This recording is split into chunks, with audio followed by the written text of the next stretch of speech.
जय हिंद मेरे प्यारे दोस्तों। मैं यशवंत गौरव पूर्वांचल करियर क्लासेस में पुनः आपका स्वागत करता हूं दोस्तों। वर्दी एक लक्ष्य में मैं एक और नई टॉपिक के साथ आपके साथ जुड़ चुका हूं दोस्तों, जो कि आपके सामने दिख ही रही होगी। क्या टॉपिक है दोस्तों? आज की टॉपिक जो है आपके सामने वह है जनगणना।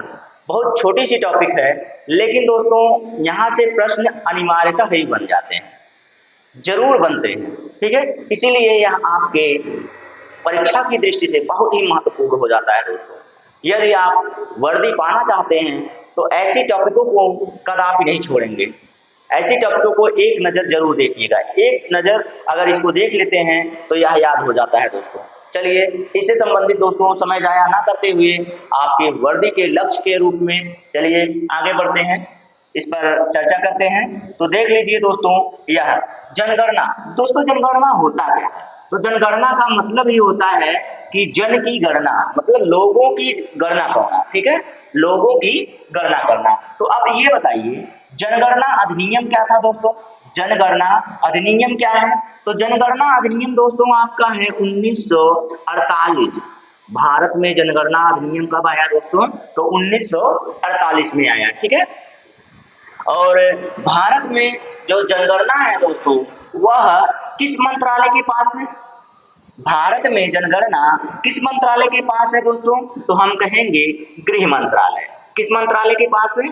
तो गृह मंत्रालय के पास आपका जनगणना है, गृह मंत्रालय। ठीक है, तो इस समय गृह मंत्री कौन है मेरे प्यारे मित्रों, मेरे प्यारे सिपाहियों एंड सिपाहिनियों? कौन से हैं, कौन है? तो यह है आपके कौन? तो इनका नाम है अमित शाह, हमारे आदरणीय अमित शाह जी। कौन है मेरे प्यारे मित्रों? तो अमित शाह जी हमारे क्या हैं? तो ये हमारे गृह मंत्री हैं, और गृह मंत्रालय के पास ही जनगणना क्या होता है? होता है। ठीक है, चलिए, तो भारत में पहली जनगणना कब हुई थी मेरे प्यारे मित्रों? भारत में पहली जनगणना कब हुई थी? जल्दी जल्दी बताइए, जल्दी जल्दी निपट लिया जाए इनसे, क्योंकि हमें एक या दो प्रश्न मिलने हैं तो आराम से मिल जाए। चलिए, फर्स्ट जनगणना, भारत में पहली जो जनगणना की गई थी दोस्तों वह की गई थी 1872 में। कब की गई थी? तो 1872 में की गई थी, 1872 में। किसके शासनकाल? लॉर्ड मियो के शासनकाल में। किसके शासनकाल में दोस्तों? तो लॉर्ड मियो के शासनकाल में। अब लॉर्ड आप लोग लिख लीजिएगा, हमारा तो लिखने का मन नहीं करता है कि इनको हम लोग लॉर्ड लिखें। लॉर्ड मियो के शासनकाल में, मियो कहिए या मियो कहिए, ये दोनों नाम एक ही रहेंगे। ठीक है, चलिए, उसके बाद ये बताइए कि भारत में दशकीय जनगणना, जिसे वैज्ञानिक जनगणना कहते हैं, वैज्ञानिक रूप से जनगणना कहते हैं, तो उसे दोस्तों वैज्ञानिक तौर पर, वैज्ञानिक विधि या वैज्ञानिक तौर पर वैज्ञानिक जनगणना किसे कहते हैं दोस्तों? तो यह हुआ था आपका 1800, ओ माफ कीजिएगा, लिख क्या रही थी, लिख क्या रही। चलिए ये दो बार तो देख लीजिए कब हुआ था दोस्तों? तो 1881 में। किसके शासनकाल में मेरे प्यारे मित्रों?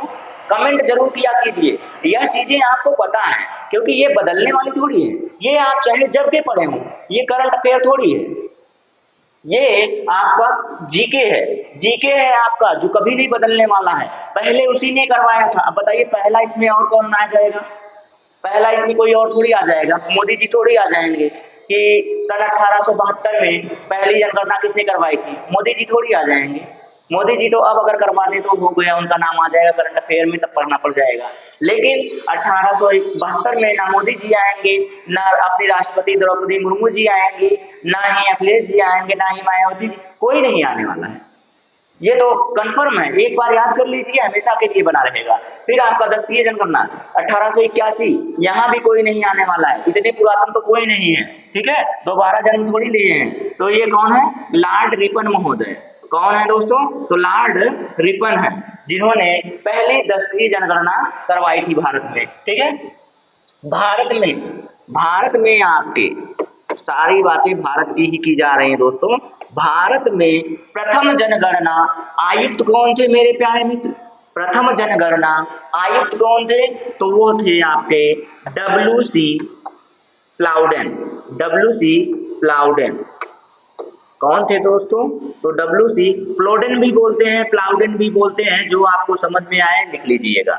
WC प्लाउडेन, ठीक है। ये आपके प्रथम जनगणना आयुक्त, प्रथम जनगणना अधिकारी थे, अध्यक्ष थे, इनको अध्यक्ष भी कहा जा सकता है, ठीक है। हो गए, तो ये हो गए। और क्या बच रहा है दोस्तों? हाँ, अब ये बताइए जरा, ये जो जनगणना है ये किस सूची का विषय है? जनगणना किस सूची का विषय है मेरे प्यारे मित्रों? तो मैंने तीनों सूचियां आपको पढ़ा रखी हैं। तीनों सूचियां मैंने पढ़ाई है कि नहीं पढ़ाई हैं? एक होती है राज्य सूची, दूसरी समवर्ती सूची, संघ सूची, और तीसरी समवर्ती सूची। तीनों सूचियां पढ़ाई हैं। किस अनुसूची में है यह भी पढ़ाया हुआ है। 7वीं अनुसूची में है।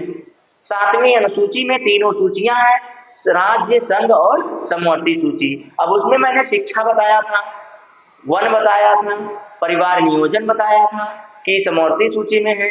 अब देखिए मैं बता दे रहा हूं कि जनगणना किस सूची में है। तो जनगणना आपके संघ सूची यानी कि यूनियन लिस्ट में है। किस लिस्ट में है दोस्तों? यूनियन यानी कि संघ सूची में है, ठीक है। संघ सूची में आपका यह विषय है, ठीक है। चलिए, अगर आपसे कहीं से भी प्रश्न पूछे तो आप तुरंत बता दीजिएगा कि ये यहाँ से है। अब बताइए 2011 के जनगणना आयुक्त कौन थे? 2011 के जनगणना आयुक्त कौन थे मेरे प्यारे भाइयों बहनों, मेरे प्यारे दोस्तों, मेरे प्यारे सिपाहियों? कौन थे? तो वह थे चंद्रमौली। कौन थे दोस्तों? चंद्रमौली जी थे। अब ऐसा मत कह दीजिएगा, राजा मौली मत बता दीजिएगा कि राजा मौली थे। वह साउथ के एक क्या है? डायरेक्टर हैं दोस्तों। तो यहाँ आपके चंद्रमौली जी हो गए, ठीक है। ये जानकारियां जो हैं दोस्तों, यह आप क्या करेंगे, आपको स्क्रीनशॉट करना है तो स्क्रीनशॉट कर लीजिए। छोटा कर दे रहे हैं और बढ़िया से दिखेगा, इतना तो बहुत बढ़िया से दिख रहा होगा आपको। चलिए, अगर इतना हो गया हो तो आगे बढ़ा जाए। इतनी जानकारियां यदि हो गई हैं आपकी तो आगे बढ़ा जाए दोस्तों। 11 में जनगणना आयुक्त कौन थे? हो गया, चंद्रमौली जी हो गए, प्लाउडेन हो गए, रिपन हो गए, मेयो हो गए, संसूची हो गई, अधिनियम हो गया। इसे एक्ट कहते हैं दोस्तों। क्या कहते हैं? एक्ट कहते हैं। जनगणना एक्ट कौन सा था? 1948। तो गृह मंत्रालय के द्वारा है, ठीक है। इतनी सारी चीजें अगर आपको हो गई हूं तो आगे चलते हैं। क्षेत्रफल की दृष्टि से हमारे देश में बताइए दोस्तों, सबसे बड़ा राज्य कौन सा है? ठीक है, तो आइए देखते हैं क्षेत्रफल की दृष्टि से सबसे बड़ा राज्य कौन सा है। क्षेत्रफल की दृष्टि से सबसे बड़ा राज्य, क्षेत्रफल की दृष्टि से सबसे बड़ा राज्य कौन सा होगा दोस्तों? तो वह हो गया आपका राजस्थान। कौन हो गया दोस्तों? तो राजस्थान है, ठीक है। चलिए, अब क्षेत्रफल की दृष्टि से सबसे छोटा भी देख लिया जाए। यहीं पर सबसे छोटा राज्य कौन सा होगा? फिर छोटा राज्य यानी कि सबसे छोटा राज्य कौन होगा मेरे प्यारे मित्रों? तो सबसे छोटा राज्य आपका कौन हो जाएगा दोस्तों? यह हो जाएगा आपका गोवा। कौन हो जाएगा दोस्तों? गोवा। और उत्तर प्रदेश की बात करें तो कौन सा स्थान है क्षेत्रफल की दृष्टि से दोस्तों? उत्तर प्रदेश की बात करें तो उत्तर प्रदेश का स्थान, क्षेत्रफल की दृष्टि से उत्तर प्रदेश का स्थान कौन सा है दोस्तों? तो यह है आपका चौथा स्थान। कौन सा स्थान है दोस्तों? तो चौथा स्थान है, ठीक है। 4th रैंक है, ठीक है। ये कौन सा रैंक है? 4th रैंक है। बीच में कौन है? एमपी, महाराष्ट्र। एमपी और महाराष्ट्र, मध्य प्रदेश और महाराष्ट्र। अब इसमें से कौन दूसरे नंबर पर है, कौन तीसरे नंबर पर है, यह आप कमेंट करके बताइएगा। मैंने आपको बता दिया, पहला है राजस्थान और चौथा है आपका उत्तर प्रदेश, ठीक है। अब उसके बाद बीच में दो बच रहे हैं, एक तो महाराष्ट्र है, एक है मध्य प्रदेश। दोनों में से कौन बड़ा होगा ये आप कमेंट करके बताइए, या दूसरे नंबर पर कौन होगा यह भी बता देंगे तो वही बात हो जाएगी आपकी। चलिए, ये जब आप जान जाएंगे आप लोग तो एक और बात आपके दिमाग में गूंजेगी कि दोस्तों आपका ये जो सबसे बड़ा केंद्र शासित प्रदेश कौन सा बनेगा? फिर सबसे बड़ा केंद्र शासित प्रदेश कौन सा बनेगा दोस्तों? तो आइए देखते हैं सबसे बड़ा केंद्र शासित प्रदेश। क्षेत्रफल की दृष्टि से क्षेत्रफल की दृष्टि से, क्षेत्रफल ऊपर है देखिए, हेडिंग पड़ी हुई है, सबसे बड़ा केंद्र शासित प्रदेश, केंद्र शासित प्रदेश कौन सा है दोस्तों? तो जरा बताइए कौन है। और सबसे छोटा केंद्र शासित प्रदेश कौन सा है वो भी बताना है। सबसे छोटा कौन सा है दोस्तों यह भी बताना है। दोनों बता दीजिए मेरे प्यारे मित्रों। चलिए, एक हो गया आपका लद्दाख। कौन हो गया दोस्तों? तो ये हो गया आपका लद्दाख। और दूसरा कौन हो गया दोस्तों? छोटा कौन हो गया सबसे? तो छोटा आपका हो जाएगा कौन? तो ये हो जाएगा आपका लक्षद्वीप। लद्दाख और लक्षद्वीप। मेरे लाला, ला और ला, लक्षद्वीप, लद्दाख और लक्षद्वीप, लाला। तो लाला मेरे सीख लो ये सारी चीजें, ठीक है। ये देखिए हो गया कि क्षेत्रफल की दृष्टि से बड़ा कौन है, और सबसे बड़ा केंद्र शासित प्रदेश कौन सा है, सबसे छोटा केंद्र शासित प्रदेश कौन सा है। यह अगर आपकी समझ में आ गया हो तो आगे चलते हैं दोस्तों। भारत में जनसंख्या की दृष्टि से, भारत की जनसंख्या की दृष्टि से, या भारत में जनसंख्या की दृष्टि से सबसे बड़ा राज्य कौन सा है दोस्तों, या सर्वाधिक जनसंख्या वाला राज्य कौन सा है, ठीक है। सर्वाधिक जनसंख्या वाला राज्य कौन सा है, और या सबसे जनसंख्या की दृष्टि से सबसे बड़ा राज्य कौन सा है। इस तरह से अगर पूछे तो कौन सा उत्तर बताएंगे आप? ये देख लीजिए, इसमें सबसे बड़ा आपका यूपी है। पहले नंबर पर कौन है दोस्तों? यूपी है। दूसरे नंबर पर कौन है दोस्तों? एमएच मतलब महाराष्ट्र है। तीसरे नंबर पर बीएच मतलब बिहार है। चौथे नंबर पर कौन है दोस्तों? चौथे नंबर पर डब्ल्यूबी मतलब पश्चिम बंगाल है, वेस्ट बंगाल है, ठीक है। इस तरह से देखेंगे दोस्तों तो सर्वाधिक कौन हो गया? तो सर्वाधिक आपका यूपी हो गया। सर्वाधिक में कौन हो गया दोस्तों? सर्वाधिक आपका यूपी हो गया, ठीक है। ये देखिए, ये है आपकी जनसंख्या, ये है आपकी यूपी की जनसंख्या प्रतिशत, ठीक है। यूपी की जनसंख्या प्रतिशत ये हो गई। फिर उसके बाद महाराष्ट्र की कितनी है दोस्तों? 9.28% है। बिहार की कितनी है दोस्तों? तो यह आपकी 8.6% है। उसी तरह से वेस्ट बंगाल यानी कि पश्चिम बंगाल की बात करें, यानी कि ममता बनर्जी जी की बात करें तो क्या हो जाएगा?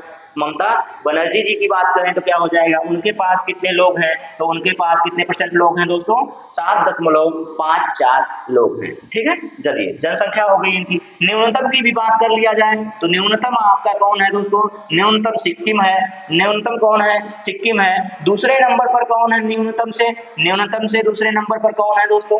मिजोरम है, ठीक है। तो अब बताइए सिक्किम में कितने % है? तो सिक्किम में 0.05% जनसंख्या निवास करती है, और वहीं पर मिजोरम की बात करें तो 0.09% जनसंख्या निवास करती है दोस्तों। यानी कि सबसे ज्यादा भरमार अपने यूपी में ही है।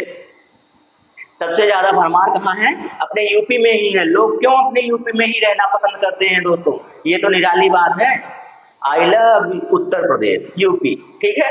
तो ये जानते ही हैं, आजकल ये सिंबल लिखा होता है ना, तो क्या लिखा होता है? और लाल में लिखा होता है, ऐसे लिखा होता है ना, आई लव यूपी। अब हम लोग यूपी कहें या उत्तर प्रदेश कहें, और यहाँ पर लव की जगह पे कुछ और बना होता है दोस्तों, ऐसे बना होता है ना, ये देखिए, ये बना होता है, ठीक है। तो यहाँ तक देखिए, यहाँ तक अगर आपको समझ में आ गया, आगे चलते हैं अगले वाले स्लाइड पे। तो ये वाली स्लाइड पे क्या लिखा हुआ है मेरे प्यारे मित्रों? तो ये इस पर लिखा हुआ देखिए, सर्वाधिक दशकीय जनगणना, सर्वाधिक दशकीय जनसंख्या वृद्धि दर किस राज्य की है? देश की बात नहीं करेंगे, किस राज्य की है दोस्तों? तो सर्वाधिक जनसंख्या वृद्धि दर, ये देखिए दशकीय जनसंख्या वृद्धि दर, तो इसमें सर्वोपरि यानी कि सबसे बड़ा कौन है? तो ये हो गया आपका, सबसे ज्यादा कौन है दोस्तों? तो ये हो गया आपका मेघालय। कौन हो गया? मेघालय हो गया दोस्तों। कितने % है? कितने % है? तो 27.9%। अगर इसी तरह से कहें दोस्तों, दशकीय जनसंख्या वृद्धि नहीं, ओवरऑल पूरे भारत की जनसंख्या करें तो कितनी है दोस्तों? तो 17.64 कितनी है दोस्तों? 64, 17.64 ओवरऑल पूरे भारत की बात करें तो। उसमें से इतनी जनसंख्या इनके पास है, 10 की जनसंख्या वृद्धि दर किसकी है दोस्तों? मेघालय की। दूसरे नंबर पर कौन है दोस्तों? तो दूसरे नंबर पर आपका है अरुणाचल प्रदेश। तीसरे नंबर पर कौन है? बिहार है। चौथे नंबर पर कौन है? मिजोरम है। ठीक है, तो इनके पास 27.9%। अरुणाचल प्रदेश की कितनी है दोस्तों? 26.03%। बिहार की कितनी है दोस्तों? तो 25.42%। और उसी तरह से मिजोरम पर जब देखें तो मिजोरम पर नजर डालेंगे तो ये 23.50%। ठीक है, इतने हो गए। अब इसके बाद अगर हम कहें कि न्यूनतम जनसंख्या वाली बात, न्यूनतम 10 की जनसंख्या वृद्धि दर वाली बात करें तो ये कहाँ है दोस्तों? न्यूनतम 10 की जनसंख्या वृद्धि दर वाले राज्य की बात करें तो ये कहाँ है दोस्तों? तो ये है आपके नागालैंड में। ये कहाँ है दोस्तों? तो ये है आपके नागालैंड में। अगर यहाँ की बात करें हम, अगर नागालैंड की बात करें तो अब ये बताइए दोस्तों, नागालैंड में अगर आप कहें कि नागालैंड में कहाँ है, तो नागालैंड की बात अगर आप कर रहे हैं तो नागालैंड ऐसा राज्य है, नागालैंड ऐसा राज्य है जहाँ की वृद्धि दर, 10 की जनसंख्या वृद्धि दर बढ़ने की बजाय घट रही है। बढ़ने की बजाय क्या हो रही है? घट रही है, निगेटिव है दोस्तों, माइनस में है। ठीक है, चलिए आगे चलें। अगर केरल की बात करें तो केरल दूसरे नंबर पर है दोस्तों, न्यूनतम से दूसरे नंबर पर है, तो ये है 4.91। लेकिन इनका देखिए, इनका तो कल्याण ही हो दोस्तों। ये देखिए कितना है? 0.6% है, मतलब माइनस में जा रही है। यहाँ पर जनसंख्या बढ़ने की बजाय घट रही है। सोचिए, जनसंख्या बढ़ने की बजाय क्या हो रही है? घट रही है। चलिए ठीक है, इतनी बात अगर समझ में आ गई है तो आगे चला जाए, अगली स्लाइड पे चला जाए दोस्तों। ये सारी बातें हो गई। ठीक है, चलिए आगे चले, फिर आगे देख लें। तो सर्वाधिक जनसंख्या घनत्व वाले राज्य, सर्वाधिक जनसंख्या घनत्व का क्या मतलब है दोस्तों? अगर ओवरऑल भारत की बात करें, ओवरऑल भारत की बात करें तो कितना जनघनत्व है दोस्तों? तो ये है आपका, कितना है दोस्तों? 382 है ना? कितना है? 382 है। अब जनसंख्या घनत्व या जन घनत्व कितना किस पे देखा जाता है दोस्तों? 1 किलो वर्ग मीटर पर। 1 किलोमीटर वर्ग मीटर से देखा जाता है। 1 किलो वर्ग मीटर से देखा जाता है दोस्तों, 1 किलो वर्ग मीटर से देखा जाता है। ठीक है, तो यहाँ पर अब इसकी बात करें तो ये बताइए ओवरऑल भारत की कितनी है? तो ये है 382। ठीक है, 382 है। लेकिन वहीं पर सबसे ज्यादा बात करें, सर्वाधिक जनसंख्या वाली बात करें तो ये देखिए आपका बिहार उसमें क्या है? बिहार उसमें नंबर 1 पर है। बिहार उसमें नंबर 1 पर है, यानी कि बिहार में जमीन कम है, लोग ज्यादा है। जमीन कम है, लोग ज्यादा हैं, क्षेत्र कम है, भूमि कम है, लेकिन लोग वहां पे ज्यादा निवास करते हैं, इसलिए यहाँ का जनघनत्व क्या हो गया दोस्तों? सबसे ज्यादा हो गया। कहाँ का? बिहार का। कितना है? 11.06। 11.06, यानी कि 1 किलोमीटर में, 1 वर्ग किलोमीटर में, 1 वर्ग किलोमीटर में कितने लोग रहते हैं दोस्तों? 1 वर्ग किलोमीटर में कितने लोग रहते हैं दोस्तों? अच्छा ये नहीं लगी, किलोमीटर में कितने लोग रहते हैं दोस्तों? 1106 लोग। 1106 लोग। दूसरे नंबर पर कौन है दोस्तों? वेस्ट बंगाल, ममता बनर्जी जी। ममता बनर्जी जी, वेस्ट बंगाल। कितने हैं? 1028 लोग हैं। और केरल की बात करें दोस्तों तो केरल में कितना है? 860 लोग हैं। और यूपी की बात करें, यूपी यहाँ पर भी चौथे नंबर पर है। यूपी जो है वो क्षेत्र के हिसाब से, क्षेत्रफल के हिसाब से भी चौथे नंबर पर, और जनघनत्व के हिसाब से भी चौथे नंबर पर ही हमारा आड़ा हुआ है। मतलब 4 नंबर इसको बहुत पसंद है। ठीक है, चलिए हो गया। न्यूनतम न्यूनतम की बात करें, न्यूनतम जनघनत्व वाला राज्य बात करें, न्यूनतम जनघनत्व वाला राज्य कौन है दोस्तों? अरुणाचल प्रदेश। क्या है? अरुणाचल प्रदेश। दोस्तों यहाँ पर पहाड़ियां हैं, पहाड़ियों में लोग कम निवास करते हैं। अगर वहां के जनघनत्व की बात करें, जनघनत्व की बात करें मतलब 1 वर्ग किलोमीटर में कितने लोगों की बात करें तो वहां पर 17 लोग भी निवास करते हैं। कितने लोग निवास करते हैं दोस्तों? 17 लोग निवास करते हैं। चलिए अब आगे बात करें मिजोरम की। मिजोरम की बात करें तो दोस्तों 1 किलोमीटर में 52 लोग रहते हैं। सिर्फ 1 किलोमीटर में कितने लोग? 52 लोग रहते हैं। इस तरह से दोस्तों यह आपका जनघनत्व वाला जो पार्ट है वो समाप्त हो गया। उसके बाद देखते हैं कि सर्वाधिक जनसंख्या घनत्व वाले केंद्र शासित प्रदेश। केंद्र शासित प्रदेश की बात करें तो इसमें दोस्तों सबसे ज्यादा कौन है, तो दिल्ली है। सबसे कम पर कौन है, लक्षद्वीप है। लक्षद्वीप क्षेत्रफल की दृष्टि से भी कम है, क्षेत्रफल की दृष्टि से भी कम है। और आपके क्षेत्रफल के बाद कौन हो गया दोस्तों, तो ये आपके जनघनत्व, जनसंख्या घनत्व की बात करें तो इसमें भी सबसे कम पर है। तो न्यूनतम पर लक्षद्वीप हो गया और सर्वोत्तम पर कौन हो गया दोस्तों, दिल्ली में बहुत ज्यादा जनसंख्या निवास करती है। दिल्ली में क्या है, बहुत ज्यादा जनसंख्या निवास करती है दोस्तों। 1186 लोग हैं, 1100 कितने 86 लोग हैं। ठीक है, चलिए आगे बढ़ें। तो आगे अगर देखें दोस्तों लिंगानुपात की बात करें,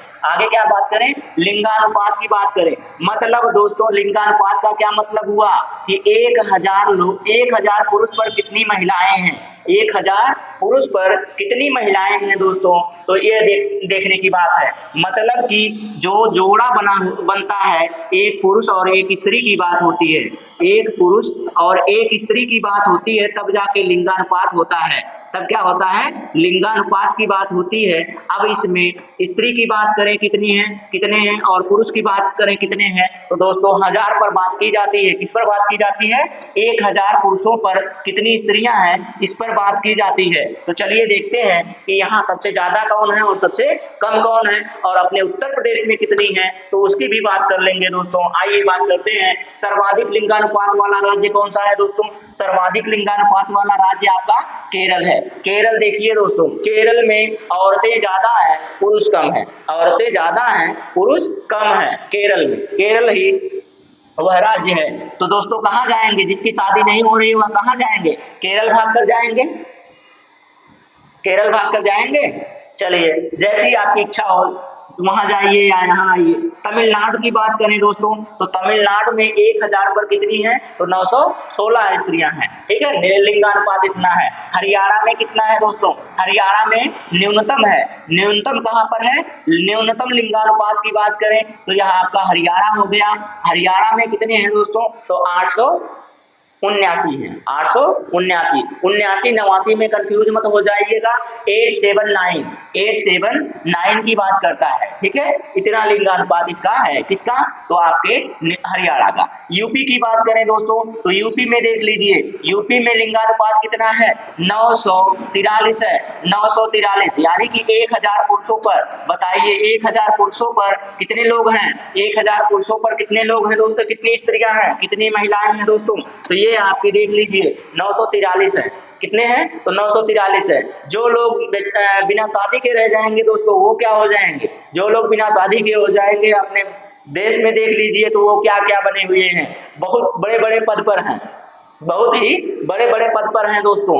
ठीक है, तो आप खुद समझदार हैं, सीएम पीएम और क्या बनेंगे, तो क्या है बताइए, शादी करने से फायदा है कि बिना शादी किए रहने फायदा है। ठीक है, तो आप जो भी समझिए। कितने लोग बच जाएंगे बताइए, 57 लोग बच रहे हैं। कितने लोग बच रहे हैं, 57 लोग ऐसे ही बच जा रहे हैं। तो आप बाकी आप लोग समझदार हैं, जाने दीजिए। चलिए आगे चलें, तो ये बताइए साक्षरता की बात करें, साक्षरता दर की बात करें दोस्तों, तो साक्षरता दर की बात करें तो ये बताइए साक्षरता दर में सर्वोत्तम कौन है, सर्वाधिक साक्षरता दर किस राज्य की है, तो सर्वाधिक साक्षरता दर केरल की है, सर्वाधिक साक्षरता दर केरल की है। दूसरे नंबर पर कौन है दोस्तों, मिजोरम है। तीसरे नंबर पर कौन है, गोवा है। तीसरे नंबर पर कौन है, गोवा है। ठीक है, तो अब ये बताइए अगर आपको मिलान की बात कर दे या फिर आपको ये बात कर दे कि ये क्रम मिलाने को दे दे, क्रम मिलाने को दे देगा तब भी आपको समझ में आ जाएगा, क्योंकि मैंने कम से कम 3 बताए हैं, कम से कम 3 बताए हैं, कम से कम 4 बताए हैं।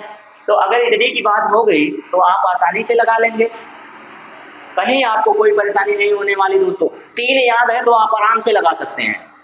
न्यूनतम और उत्तम पता है तब भी लगा सकते हैं, सर्वाधिक और न्यूनतम पता है तब भी लगा सकते हैं, सबसे ज्यादा सबसे कम की बात है अगर वह भी पता है तब भी आप लगा सकते हैं। ठीक है, चलिए अगर वो भी नहीं याद है दोस्तों तो 2 याद कर लीजिए ऊपर के, तब भी याद हो जाएंगे। चलिए आगे चले, तो ये देखिए ट्रिक्स व्रिक्स को छोड़ दीजिए, ट्रिक्स व्रिक्स क्या करेंगे आराम से यही देख लीजिए। बाकी तो ट्रिक्स अगर आप देखना चाहेंगे तो बहुत सी ट्रिक्स हैं, ठीक है। तो आइए देखते हैं यहाँ पर। तो ये क्या है दोस्तों, सर्वाधिक कौन है, साक्षरता दर सर्वाधिक कहाँ की है, केरल की है। सर्वाधिक साक्षरता दर कहाँ की है, केरल की है। सर्वाधिक लिंगानुपात कहाँ की है, केरल की है। सर्वाधिक लिंगानुपात कहाँ की है, केरल की है। तो यहीं से देख लीजिए दोस्तों, यूपी चौथे नंबर पर आ रहा था। यूपी कहाँ किस पर आ रहा था, चौथे नंबर पर, लेकिन अपना केरल कहाँ है, लिंगानुपात में भी फर्स्ट है और साक्षरता बहुत ज्यादा पढ़े लिखे लोग हैं यहाँ के लोग सबसे ज्यादा पढ़े लिखे हैं, ठीक है। और आपराधिक मामलों में सर इस समय सबसे ज्यादा शीर्ष पर कौन है दोस्तों, तो वह भी केरल है। सबसे ज्यादा पढ़े लिखे भी हैं, सबसे ज्यादा आपराधिक मामले किस राज्य के हैं, तो वह भी केरल है। तो ये आपका क्या हो गया, अगर हमने यहाँ पर बता ही दिया है तो लिख लीजिए, सबसे ज्यादा आपराधिक मामले किस राज्य के हैं, तो वह दोस्तों केरल के ही हैं, ठीक है। हमने 3 पॉइंट यहाँ से केरल की बता दी है, ठीक है। देख लीजिए, वन स्कूल वन आईएएस, ये देखिए यह अभियान भी कहाँ का है, तो केरल का ही है, ठीक है। तो अब यहाँ से देख लीजिए दोस्तों, रहने दीजिए, नहीं तो बहुत ज्यादा अंदर चले जाएंगे तो बहुत ज्यादा समय भी लग जाएगा। न्यूनतम की बात करें, न्यूनतम साक्षरता दर कहाँ की है दोस्तों, तो ये केरल की है। केरल में कितने % लोग दोस्तों पढ़े लिखे हैं, तो 61% लोग पढ़े लिखे हैं। कितने लोग हैं, 61% लोग, 61.80% लोग पढ़े लिखे हैं। और ये देखिए यहाँ की बात करें अरुणाचल प्रदेश की, तो ये दूसरे नंबर पर है, न्यूनतम से दूसरे स्थान पर है। केरल 94% लोग वहाँ के पढ़े लिखे हैं और मिजोरम के 91% है, लगभग 91% है दोस्तों, 91% से ज्यादा है, ये शायद है आपका 91.33%। हाँ यही होगा, 91.33% है, ये नोट कर लीजिएगा, ये एग्जैक्ट है, ठीक है, लगभग के पास है ये। और गोवा की बात करें तो 88.7 जीरो, अच्छा जीरो है, 8 मत समझिएगा, ये जीरो है, ठीक है। चलिए ये हो गया, चलिए फिर आगे चलें दोस्तों, अगर इतना समझ में आ गया है तो आगे चलें। ये हो गया, अच्छा साक्षरता दर भी हो गई, सारी चीजें हो गई। और दोस्तों कैसा लगा वीडियो, बहुत छोटा सा वीडियो, बहुत छोटे से समय में हमने सोचा कि आपको दो प्रश्न अगर यहाँ से आ रहे हैं तो छोटा सा टॉपिक है तो समाप्त करने में क्या हर्ज है। आराम से यहाँ से देख लीजिएगा और आपकी टॉपिक जो हैं यहाँ से धीरे धीरे समाप्त हो रही हैं। और ऐसे ही कंटेंट हम आप लोगों के लिए लेकर आते रहेंगे ताकि आपके वर्दी के लक्ष्य में कोई कमी ना रह जाए दोस्तों, सफलता आपको मिलकर रहनी चाहिए, ठीक है। तो ऐसे ही कंटेंट हम आपको लेकर आते रहेंगे। और वीडियो अगर अच्छा लग रहा हो दोस्तों तो कमेंट जरूर किया कीजिए, लाइक भी किया कीजिए, और अगर चैनल पर नए हैं तो सब्सक्राइब कर लिया कीजिए, ठीक है। चलिए दोस्तों आज के लिए बस इतना ही, जय हिंद।